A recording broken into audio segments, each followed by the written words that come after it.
Hello farmers, இன்னைக்கு வீடியோவில் எதை பற்றி போகிறோம்னா, நம்ம இதுக்கு முன்னாடி பார்க்காத ஒரு பூச்சியை பற்றி பார்க்க போகிறோம். அதாவது மல்லிகையில் அதிகமான மொட்டு சேதத்தை மகசூல் இழப்பை ஏற்படுத்தக்கூடிய பிளாசம் மிட்ஜுன்னு சொல்லக்கூடிய சிட்டோடிப்ளாசிஸ் மொசலனா அப்படிங்கிற பெயர் கொண்ட ஒரு பித்தப்பை பூச்சி குடும்பத்தை சேர்ந்த பூச்சியை பற்றி தான் பார்க்க போகிறோம்.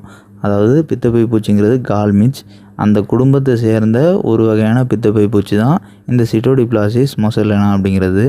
பொதுவாக இந்த மல்லிகையில் இது எந்த மாதிரி சேதத்தை ஏற்படுத்தும் அப்படின்னா, மொட்டுகள் எல்லாமே பிங்க் கலரேஷனாக இருக்கும். அதாவது மொட்டுகள் எல்லாமே பிங்க் கலரில் மாறி இருக்கும். அதுக்கு காரணம் என்னென்னா, இந்த பிளாசம் மிட்ஜ் மொட்டுகளோட காம்பு கரையில் துளைச்சிரும். அப்படி துளைச்சதுக்கு பிறகு மொட்டுகளுக்குள்ளே இருக்கக்கூடிய எல்லா திசுக்களையுமே உண்ணும். அப்படி உண்ணதுக்கு பிறகு மொட்டுகளுக்கு மேலே இருக்கக்கூடிய அவுட்ரு லேயர் மட்டும்தான் இருக்குமே தவிர உள்ளே இருக்கக்கூடிய எந்த ஒரு பாகமுமே இல்லாத காரணத்தினால மொட்டோட நிறம் அப்படியே பிங்க் கலரில் மாறிடும். நம்ம ஃபஸ்ட்டு இது எப்படி நடக்குது அப்படிங்கிறத இன்னும் தெளிவாக சொல்லிடுறோம்.